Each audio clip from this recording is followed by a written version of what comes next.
Rich dad poor dad ਇੱਕ ਅਜਿਹੀ ਕਿਤਾਬ ਹੈ ਜਿਹਨੂੰ ਪੜ੍ਹ ਕੇ ਇਨਸਾਨ ਨੂੰ ਪੈਸਿਆਂ ਦੀ ਅਸਲ ਸਮਝ ਦਾ ਪਤਾ ਲੱਗਦਾ ਹੈ। ਇਹ ਕਿਤਾਬ ਰੋਬਰਟ ਟੀ ਕਿਓਸਾਕੀ ਦੁਆਰਾ ਲਿਖੀ ਗਈ ਹੈ। ਅਮੀਰ ਲੋਕ ਲਗਾਤਾਰ ਹੋਰ ਅਮੀਰ ਹੁੰਦੇ ਜਾ ਰਹੇ ਹੈ ਅਤੇ ਗਰੀਬ ਲੋਕ ਲਗਾਤਾਰ ਹੋਰ ਗਰੀਬ। ਅਜਿਹਾ ਕਿਉਂ? ਆਖਿਰ ਅਮੀਰ ਲੋਕ ਆਪਣੇ ਬੱਚਿਆਂ ਨੂੰ ਅਜਿਹਾ ਕੀ ਸਿਖਾਉਂਦੇ ਹੈ ਜੋ ਗਰੀਬ ਲੋਕ ਨਹੀਂ ਸਿਖਾਉਂਦੇ? ਰੋਬਰਟ ਟੀ ਕਿਓਸਾਕੀ ਨੇ ਇਸ ਕਿਤਾਬ 'ਚ ਇਹਦੇ ਕਾਰਨ ਅਤੇ ਇਹਦਾ ਹੱਲ ਦੱਸਿਆ। ਰੋਬਰਟ ਟੀ ਕਿਓਸਾਕੀ ਦੇ 2 ਡੈਡ ਸੀ। ਇੱਕ ਗਰੀਬ ਡੈਡ ਜੋ ਕਿ ਉਹਦੇ ਆਪਣੇ ਡੈਡ ਸੀ ਅਤੇ ਦੂਜੇ ਅਮੀਰ ਡੈਡ ਜੋ ਕਿ ਉਹਦੇ ਦੋਸਤ ਮਾਈਕ ਦੇ ਡੈਡ ਸੀ। ਰੋਬਰਟ ਦੇ ਗਰੀਬ ਡੈਡ ਬਹੁਤ ਪੜ੍ਹੇ ਲਿਖੇ ਸੀ ਅਤੇ ਉਹ ਅਮਰੀਕਾ ਦੇ ਇੱਕ ਅਧਿਆਪਕ ਸੀ, ਯਾਨੀ ਕਿ ਸਰਕਾਰੀ ਨੌਕਰੀ ਕਰਦੇ ਸੀ, ਪਰ ਫਿਰ ਵੀ ਉਹ ਗਰੀਬ ਸੀ। ਅਤੇ ਦੂਜੇ ਪਾਸੇ ਉਹਦੇ ਅਮੀਰ ਡੈਡ ਸਿਰਫ 8ਵੀਂ ਤੱਕ ਹੀ ਪੜ੍ਹੇ ਸੀ, ਫਿਰ ਵੀ ਉਹ ਅਮੀਰ ਸੀ ਕਿਉਂਕਿ ਉਹਨਾਂ ਨੂੰ ਪੈਸਿਆਂ ਦੀ ਸਮਝ ਸੀ। ਰੋਬਰਟ ਅਤੇ ਉਹਦੇ ਦੋਸਤ ਮਾਈਕ ਨੇ ਸਿਰਫ 9 ਸਾਲ ਦੀ ਉਮਰ 'ਚ ਹੀ ਅਮੀਰ ਹੋਣ ਦੀ ਸਿੱਖਿਆ ਆਪਣੇ ਅਮੀਰ ਡੈਡ ਤੋਂ ਲੈਣੀ ਸ਼ੁਰੂ ਕਰਤੀ, ਜਿਸ ਦੇ ਲਈ ਉਹਨਾਂ ਨੂੰ ਹਰ ਵੀਕਐਂਡ 'ਤੇ ਆਪਣਾ ਬੇਸਬਾਲ ਦਾ ਮੈਚ ਛੱਡ ਕੇ ਅਮੀਰ ਡੈਡ ਦੇ ਸਟੋਰ 'ਤੇ ਫ੍ਰੀ 'ਚ ਕੰਮ ਵੀ ਕਰਨਾ ਪੈਂਦਾ ਸੀ। ਪਰ ਬਹੁਤ ਸੋਚਣ ਅਤੇ ਸਮਝਣ ਤੋਂ ਬਾਅਦ ਉਹਨਾਂ ਨੇ ਸਟੋਰ 'ਤੇ ਫ੍ਰੀ ਕੰਮ ਕਰਨ ਦਾ ਫੈਸਲਾ ਕੀਤਾ ਸੀ, ਕਿਉਂਕਿ ਅਮੀਰ ਡੈਡ ਨੇ ਕਿਹਾ ਸੀ ਕਿ ਜੇਕਰ ਆਪਾਂ ਆਪਣੇ ਕਰੀਅਰ ਦੀ ਸ਼ੁਰੂਆਤ 'ਚ ਹੀ ਇੱਕ ਸੀਮਤ ਸੈਲਰੀ 'ਤੇ ਟਿਕ ਜਾਂਦੇ ਹਾਂ ਅਤੇ ਉਹਦੇ ਅਕੋਰਡਿੰਗ ਆਪਣੇ ਖਰਚੇ ਵਧਾ ਲੈਂਦੇ ਹਾਂ ਤਾਂ ਆਪਾਂ ਚਾਹ ਕੇ ਵੀ ਕਿਸੇ ਹੋਰ ਕੰਮ ਬਾਰੇ ਸੋਚ ਨਹੀਂ ਸਕਦੇ, ਜਿਸ ਦਾ ਰਿਜ਼ਲਟ ਵੀ ਉਹਨਾਂ ਨੇ ਬਹੁਤ ਜਲਦੀ ਦੇਖਿਆ, ਕਿਉਂਕਿ ਡੈਡ ਤੋਂ ਸੈਲਰੀ ਲੈ ਕੇ ਉਹ ਕਾਮਿਕਸ ਖਰੀਦ ਕੇ ਪੜ੍ਹਨਾ ਚਾਹੁੰਦੇ ਸੀ, ਜੋ ਫ੍ਰੀ 'ਚ ਕੰਮ ਕਰਨ 'ਤੇ ਪੋਸੀਬਲ ਨਹੀਂ ਸੀ। ਫਿਰ ਉਹਨਾਂ ਦੇ ਦਿਮਾਗ ਨੇ ਕੰਮ ਕੀਤਾ ਅਤੇ ਉਹਨਾਂ ਨੇ ਸਟੋਰ ਦੇ ਡਿਸਟਰੀਬਿਊਟਰ ਤੋਂ ਪੁਰਾਣੀਆਂ ਕਾਮਿਕਸ ਲੈਣ ਦੀ ਮੰਗ ਕੀਤੀ, ਜੋ ਕਿ ਉਹਦੇ ਕੰਮ ਦੀਆਂ ਨਹੀਂ ਸੀ। ਡਿਸਟਰੀਬਿਊਟਰ ਇਸ ਸ਼ਰਤ 'ਤੇ ਕਾਮਿਕਸ ਦੇਣ ਲਈ ਤਿਆਰ ਹੋਇਆ ਕਿ ਕਿਉਂਕਿ ਉਹ ਸਟੋਰ 'ਤੇ ਕੰਮ ਕਰਦੇ ਹੈ ਅਤੇ ਉਹ ਕਾਮਿਕਸ ਦੇ ਦੇਵੇਗਾ, ਪਰ ਸ਼ਰਤ ਇਹ ਹੈ ਕਿ ਉਹ ਉਹਨਾਂ ਨੂੰ ਅੱਗੇ ਨਹੀਂ ਵੇਚਣਗੇ। ਉਹਨਾਂ ਨੇ ਵਾਅਦਾ ਕੀਤਾ ਕਿ ਉਹਨਾਂ ਨੂੰ ਅੱਗੇ ਨਹੀਂ ਵੇਚਣਗੇ। ਫਿਰ ਉਹਨਾਂ ਨੇ ਮਾਈਕ ਦੇ ਘਰ ਦੇ ਬੇਸਮੈਂਟ ਦੇ ਇੱਕ ਕਮਰੇ ਦੀ ਸਫਾਈ ਕੀਤੀ ਅਤੇ ਸਾਰੀਆਂ ਕਾਮਿਕਸ ਉੱਥੇ ਰੱਖ ਕੇ ਇੱਕ ਆਫਟਰ ਸਕੂਲ ਟਾਈਮ ਲਾਇਬ੍ਰੇਰੀ ਖੋਲ੍ਹ ਦਿੱਤੀ। ਇੱਕ ਕਾਮਿਕ ਦਾ ਮੁੱਲ 10 ਸੈਂਟ ਸੀ, ਪਰ ਉਹ 2 ਘੰਟਿਆਂ ਦੇ ਹਰ ਬੱਚੇ ਤੋਂ 10 ਸੈਂਟ ਲੈਂਦੇ ਸੀ ਅਤੇ ਉਹ ਜਿੰਨੀਆਂ ਚਾਹੇ ਕਾਮਿਕਸ 2 ਘੰਟਿਆਂ 'ਚ ਬੱਚੇ ਪੜ੍ਹ ਸਕਦੇ ਸੀ। ਹੁਣ ਜੇਕਰ ਅਮੀਰ ਡੈਡ ਉਹਨਾਂ ਨੂੰ ਕੰਮ ਦੀ ਸੈਲਰੀ ਦੇ ਦਿੰਦੇ ਤਾਂ ਉਹ ਸੈਲਰੀ ਦੀ ਆਪਣੀ ਕਾਮਿਕ ਖਰੀਦਦੇ ਅਤੇ ਪੜ੍ਹਦੇ ਅਤੇ ਉਸੇ ਸੈਲਰੀ 'ਤੇ ਕੰਮ ਕਰਦੇ ਰਹਿੰਦੇ। ਪਰ ਸੈਲਰੀ ਨਾ ਮਿਲਣ 'ਤੇ ਹੀ ਉਹਨਾਂ ਨੂੰ ਲਾਇਬ੍ਰੇਰੀ ਖੋਲ੍ਹਣ ਦਾ ਆਈਡੀਆ ਆਇਆ। ਫਿਰ ਉਹਨਾਂ ਨੇ ਫ੍ਰੀ 'ਚ ਕਾਮਿਕ ਪੜ੍ਹੀਆਂ ਵੀ ਅਤੇ ਕਮਾਈ ਵੀ ਕੀਤੀ। ਇਹ ਅਮੀਰੀ ਦੇ ਰਸਤੇ ਨੂੰ ਜਾਂਦਾ ਉਹਨਾਂ ਦਾ ਪਹਿਲਾ ਸਬਕ ਸੀ। ਰੋਬਰਟ ਦੇ ਗਰੀਬ ਡੈਡ ਉਹਨੂੰ ਹਮੇਸ਼ਾ ਇਹ ਕਹਿੰਦੇ ਸੀ ਕਿ ਉਹ ਆਪਣੀ ਹੈਸੀਅਤ ਦੇ ਮੁਤਾਬਿਕ ਹੀ ਚੱਲੇ, ਜੋ ਚੀਜ਼ ਉਹ ਖਰੀਦ ਨਹੀਂ ਸਕਦੇ ਉਹ ਉਹਦੇ ਸੁਪਨੇ ਵੀ ਨਾ ਦੇਖੇ। ਪਰ ਅਮੀਰ ਡੈਡ ਹਮੇਸ਼ਾ ਇਹ ਕਹਿੰਦੇ ਸੀ ਕਿ ਉਹ ਉਸ ਚੀਜ਼ ਬਾਰੇ ਬਾਰ-ਬਾਰ ਸੋਚੇ ਅਤੇ ਉਹਨੂੰ ਖਰੀਦਣ ਦੇ ਰਸਤੇ ਲੱਭੇ।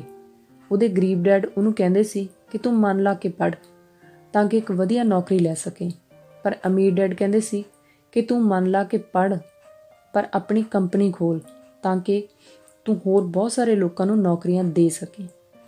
ਲੋਕਾਂ ਨੂੰ ਇਹ ਲੱਗਦਾ ਹੈ ਕਿ ਪੜ੍ਹ ਲਿਖ ਕੇ ਨੌਕਰੀ ਲੱਗਣਾ ਇੱਕ ਸੌਖਾ ਅਤੇ ਸੁਰੱਖਿਅਤ ਤਰੀਕਾ ਹੈ ਜ਼ਿੰਦਗੀ ਜਿਉਣ ਦਾ, ਪਰ ਬਿਜ਼ਨਸ ਕਰਨਾ ਬਹੁਤ ਔਖਾ ਅਤੇ ਰਿਸਕੀ ਕੰਮ ਹੈ। ਪਰ ਰੋਬਰਟ ਦੇ ਅਮੀਰ ਡੈਡ ਕਹਿੰਦੇ ਆ ਕਿ ਸਿਰਫ ਨੌਕਰੀ ਕਰਨਾ ਸਭ ਤੋਂ ਵੱਡਾ ਰਿਸਕ ਹੈ।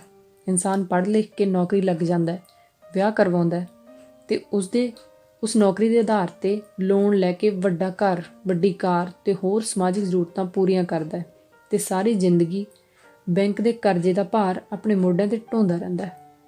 ਫਿਰ ਤਨਖਾਹ ਵਧਣ ਦੀ ਉਮੀਦ 'ਚ ਵੱਧ ਤੋਂ ਵੱਧ ਮਿਹਨਤ ਕਰਦਾ ਰਹਿੰਦਾ ਹੈ ਅਤੇ ਰੈਟ ਰੇਸ ਦਾ ਹਿੱਸਾ ਬਣ ਜਾਂਦਾ ਹੈ। ਅਤੇ ਜੇਕਰ ਅਚਾਨਕ ਕਿਸੇ ਕਾਰਨ ਉਹਦੀ ਨੌਕਰੀ ਛੁੱਟ ਜਾਏ ਜਾਂ ਕੋਈ ਮੈਡੀਕਲ ਐਮਰਜੈਂਸੀ ਆ ਜਾਏ ਤਾਂ ਘਰ ਦਾ ਇੱਕੋ ਇੱਕ ਇਨਕਮ ਸੋਰਸ ਇੱਕਦਮ ਠੱਪ ਹੋ ਜਾਂਦਾ ਹੈ ਅਤੇ ਮੁਸੀਬਤਾਂ ਦਾ ਪਹਾੜ ਟੁੱਟ ਪੈਂਦਾ। ਨੌਕਰੀ ਦੇ ਨਾਲ ਨਾਲ ਸਾਨੂੰ ਲੋਨ ਲੈ ਕੇ ਘਰ ਜਾਂ ਕਾਰ ਖਰੀਦਣ ਦੀ ਜਗ੍ਹਾ 'ਤੇ ਇਨਵੈਸਟਮੈਂਟਸ ਕਰਨੀਆਂ ਚਾਹੀਦੀਆਂ, ਜਿਨ੍ਹਾਂ ਦੀਆਂ ਰਿਟਰਨਸ ਸਾਨੂੰ ਮਿਲਦੀਆਂ ਰਹਿਣ, ਫਿਰ ਚਾਹੇ ਅਸੀਂ ਕੰਮ ਕਰੀਏ ਜਾਂ ਨਾ ਕਰੀਏ। ਰੋਬਰਟ ਦੇ ਅਮੀਰ ਡੈਡ ਫਾਈਨੈਂਸ਼ੀਅਲ ਲਿਟਰੇਸੀ ਸਮਝਾਉਣ ਲਈ ਐਸਿਟਸ ਅਤੇ ਲਾਇਬਿਲਿਟੀਜ਼ 'ਤੇ ਜ਼ੋਰ ਦਿੰਦੇ ਆ।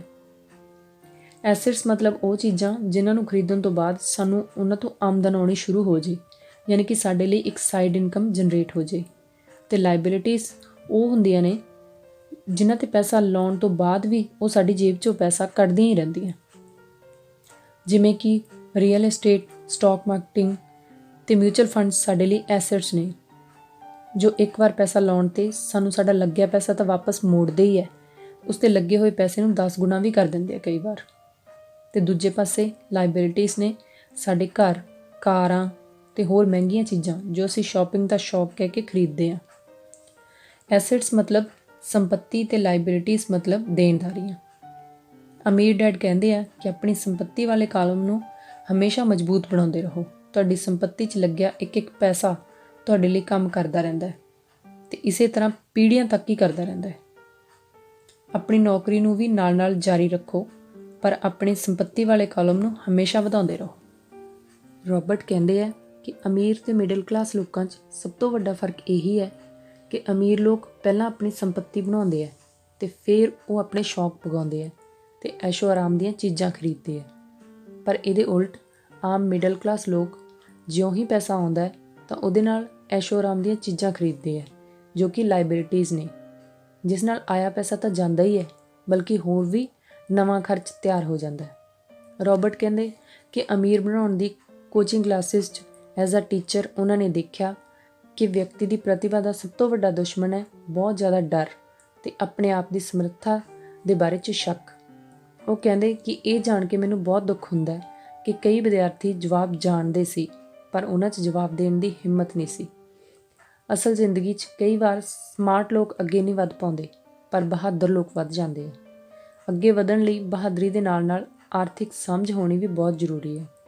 ਆਰਥਿਕ ਸਮਝ ਇਸ ਲਈ ਜ਼ਰੂਰੀ ਹੈ ਕਿਉਂਕਿ ਬਹੁਤ ਲੋਕ ਆਪਣੇ ਹੁਨਰ ਤੇ ਮਿਹਨਤ ਨਾਲ ਪੈਸਾ ਕਮਾ ਤਾਂ ਬਹੁਤ ਲੈਂਦੇ ਆ ਪਰ ਉਹਨਾਂ ਨੂੰ ਪੈਸੇ ਨੂੰ ਸੰਭਾਲਣ ਤੇ ਉਹਨੂੰ ਗਰੋ ਕਰਨ ਦੀ ਸਮਝ ਨਹੀਂ ਹੁੰਦੀ। ਕਈ ਲੋਕ ਤਾਂ ਆਪਣੀ ਮਿਹਨਤ ਦੀ ਕਮਾਈ ਦਾ 50% ਹਿੱਸਾ ਤਾਂ ਸਰਕਾਰ ਨੂੰ ਟੈਕਸ ਦੇ ਰੂਪ 'ਚ ਹੀ ਦੇ ਰਹੇ ਆ। ਟੈਕਸ ਦੇ ਮਾਮਲੇ 'ਚ ਅਮੀਰ ਲੋਕ ਇਸ ਤਰ੍ਹਾਂ ਨਹੀਂ ਕਰਦੇ। ਉਹ ਪਹਿਲਾਂ ਆਪਣੇ ਸਾਰੇ ਖਰਚੇ ਕਰਦੇ ਆ ਤੇ ਫਿਰ ਜੋ ਪੈਸਾ ਬਚਦਾ ਹੈ ਉਹ ਪੈਸਾ ਉਹ ਟੈਕਸ ਜਮ੍ਹਾਂ ਕਰਵਾਉਂਦੇ ਆ। ਪਰ ਮਿਡਲ ਕਲਾਸ ਲੋਕਾਂ ਦਾ ਮਿਹਨਤ ਨਾਲ ਕਮਾਏ ਪੈਸੇ ਦਾ ਬਹੁਤ ਸਾਰਾ ਹਿੱਸਾ ਤਾਂ ਟੈਕਸ 'ਚ ਹੀ ਚਲਾ ਜਾਂਦਾ ਹੈ। ਫਿਰ ਜੋ ਬਾਕੀ ਬਚਦਾ ਉਹਦੇ ਨਾਲ ਉਹ ਆਪਣੇ ਖਰਚੇ ਕਰਦੇ ਆ। ਟੈਕਸ ਦੀ ਸ਼ੁਰੂਆਤ ਗਰੀਬ ਤੇ ਅਮੀਰ ਵਿਚਲਾ ਫਰਕ ਮਿਟਾਉਣ ਲਈ ਕੀਤੀ ਗਈ ਸੀ ਤਾਂ ਕਿ ਅਮੀਰਾਂ ਤੋਂ ਟੈਕਸ ਵਸੂਲ ਕੇ ਉਹ ਪੈਸਾ ਗਰੀਬਾਂ ਦੀ ਭਲਾਈ ਲਈ ਵਰਤਿਆ ਜਾ ਸਕੇ। ਪਰ ਹੌਲੀ-ਹੌਲੀ ਮਿਡਲ ਕਲਾਸ ਨੂੰ ਟੈਕਸ ਲੱਗਣਾ ਸ਼ੁਰੂ ਹੋ ਗਿਆ। ਮਿਡਲ ਕਲਾਸ ਹਰ ਇੱਕ ਚੀਜ਼ ਤੇ ਟੈਕਸ ਭਰਦੀ ਹੈ ਜਦੋਂ ਕਿ ਅਮੀਰ ਲੋਕ ਆਪਣੀ ਸਿਆਣਪ ਤੇ ਚਲਾਕੀ ਨਾਲ ਟੈਕਸ ਭਰਨ ਤੋਂ ਬਚ ਜਾਂਦੇ ਆ ਤੇ ਸਰਕਾਰ ਦੇ ਖਾਤੇ 'ਚ ਸਭ ਤੋਂ ਜ਼ਿਆਦਾ ਟੈਕਸ ਮਿਡਲ ਕਲਾਸ ਵੱਲੋਂ ਹੀ ਜਮ੍ਹਾਂ ਕਰਵਾਇਆ ਜਾਂਦਾ ਹੈ। ਅਮੀਰ ਡੈਡ ਕਹਿੰਦੇ ਆ ਕਿ ਅਮੀਰ ਲੋਕ ਪੈਸੇ ਕਮਾਉਂਦੇ ਨਹੀਂ, ਪੈਸੇ ਇਨਵੈਂਟ ਕਰਦੇ ਆ। ਉਹ ਅਜਿਹੇ ਆਈਡੀਆਜ਼ ਲੱਭਦੇ ਆ ਜਿਹੜੇ ਕਦੇ ਕਿਸੇ ਨੇ ਸੋਚੇ ਵੀ ਨਹੀਂ। ਆਉਣ ਵਾਲੇ ਸਮੇਂ 'ਚ ਕਿਸ ਚੀਜ਼ ਦੀ ਕੀਮਤ ਵਧਣੀ ਹੈ ਜਾਂ ਕਿਸ ਕਾਰੋਬਾਰ 'ਚ ਵਾਧਾ ਹੋਣਾ ਹੈ ਉਹ ਉਹਦੀ ਖੋਜ ਕਰਦੇ ਆ ਤੇ ਸਭ ਤੋਂ ਪਹਿਲਾਂ ਉਹਦੇ 'ਤੇ ਕੰਮ ਕਰਦੇ ਆ।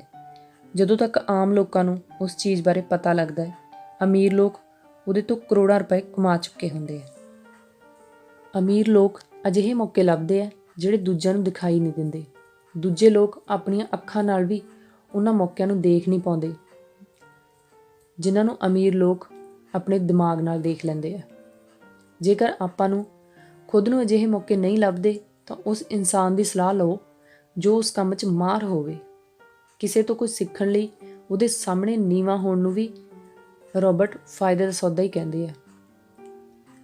ਹਮੇਸ਼ਾ ਸਿੱਖਦੇ ਰਹਿਣਾ ਚਾਹੀਦਾ ਹੈ, ਫਿਰ ਚਾਹੇ ਉਹ ਵੱਡਿਆਂ ਤੋਂ ਹੋਵੇ ਜਾਂ ਛੋਟਿਆਂ ਤੋਂ, ਅਮੀਰ ਤੋਂ ਹੋਵੇ ਜਾਂ ਗਰੀਬ ਤੋਂ, ਜਿੱਤ ਤੋਂ ਹੋਵੇ ਜਾਂ ਹਾਰ ਤੋਂ। ਕੀ ਤੁਸੀਂ ਕਦੇ ਸੋਚਿਆ ਕਿ ਅਸੀਂ ਜਿੱਤਣ ਤੋਂ ਜ਼ਿਆਦਾ ਹਾਰ ਤੋਂ ਸਿੱਖਦੇ ਹਾਂ?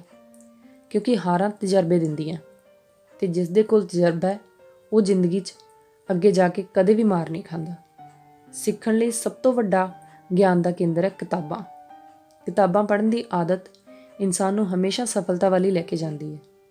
ਦੁਨੀਆ 'ਤੇ ਜਿੰਨੇ ਵੀ ਲੋਕ ਬਿਲੀਨੀਅਰਸ ਬਣੇ ਉਹਨਾਂ 'ਚ ਇੱਕ ਆਦਤ ਸਾਰਿਆਂ 'ਚ ਕਾਮਨ ਤੇ ਦੇਖੀ ਗਈ ਹੈ ਤੇ ਉਹ ਹੈ ਕਿਤਾਬਾਂ ਪੜ੍ਹਨ ਦੀ ਆਦਤ।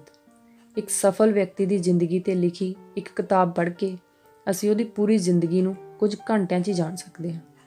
ਇਸੇ ਤਰ੍ਹਾਂ ਸਾਰੇ ਸਫਲ ਵਿਅਕਤੀਆਂ 'ਤੇ ਲਿਖੀਆਂ ਗਈਆਂ ਕਿਤਾਬਾਂ ਪੜ੍ਹ ਕੇ ਅਸੀਂ ਬਿਨਾਂ ਕੁਝ ਕਰੇ ਹੀ ਸਫਲਤਾ ਦੇ ਰਾਜ਼ ਜਾਣ ਸਕਦੇ ਹਾਂ। ਇਸ ਕਿਤਾਬ 'ਚ ਰੋਬਰਟ ਟੀ ਕਿਓਸਾਕੀ ਨੇ ਮੇਨ ਜਿਹੜੇ ਪੁਆਇੰਟ ਅਮੀਰ ਬਣਨ ਲਈ ਦੱਸੇ ਆ। ਸਭ ਤੋਂ ਪਹਿਲਾਂ ਅਮੀਰ ਲੋਕ ਪੈਸਿਆਂ ਲਈ ਕੰਮ ਨਹੀਂ ਕਰਦੇ ਬਲਕਿ ਉਹਨਾਂ ਦਾ ਪੈਸਾ ਉਹਨਾਂ ਲਈ ਕੰਮ ਕਰਦਾ ਹੈ। ਦੂਜਾ, ਕਦੇ ਇਹ ਨਾ ਸੋਚੋ ਕਿ ਮੈਂ ਇਹ ਨਹੀਂ ਕਰ ਸਕਦਾ। ਬਲਕਿ ਇਹ ਸੋਚੋ ਕਿ ਮੈਂ ਇਹ ਕਿਵੇਂ ਕਰ ਸਕਦਾ ਤੇ ਉਹਨੂੰ ਕਰਨ ਦੇ ਤਰੀਕੇ ਲੱਭਣਾ ਸ਼ੁਰੂ ਕਰੋ।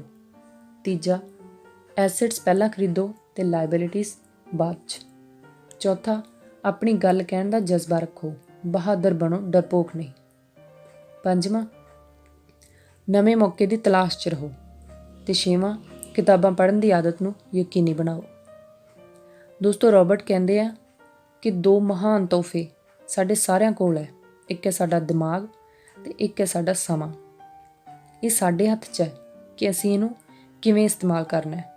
ਸਾਡੇ ਹੱਥ 'ਚ ਆਉਣ ਵਾਲਾ ਹਰ ਇੱਕ ਪੈਸਾ ਸਾਡੀ ਕਿਸਮਤ ਤੈਅ ਕਰਦਾ ਹੈ।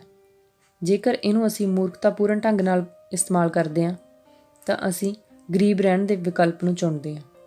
ਜੇਕਰ ਅਸੀਂ ਇਹਨੂੰ ਲਾਇਬਿਲਿਟੀਜ਼ 'ਤੇ ਖਰਚ ਕਰਦੇ ਹਾਂ ਤਾਂ ਅਸੀਂ ਮਿਡਲ ਕਲਾਸ 'ਚ ਰਹਿਣ ਦਾ ਵਿਕਲਪ ਚੁਣਦੇ ਹਾਂ। ਅਤੇ ਜੇਕਰ ਅਸੀਂ ਉਸ ਪੈਸੇ ਨੂੰ ਐਸੈਟਸ ਵਿੱਚ ਇਨਵੈਸਟ ਕਰਦੇ ਹਾਂ ਤਾਂ ਅਸੀਂ ਅਮੀਰ ਹੋਣ ਦਾ ਵਿਕਲਪ ਚੁਣਦੇ ਹਾਂ।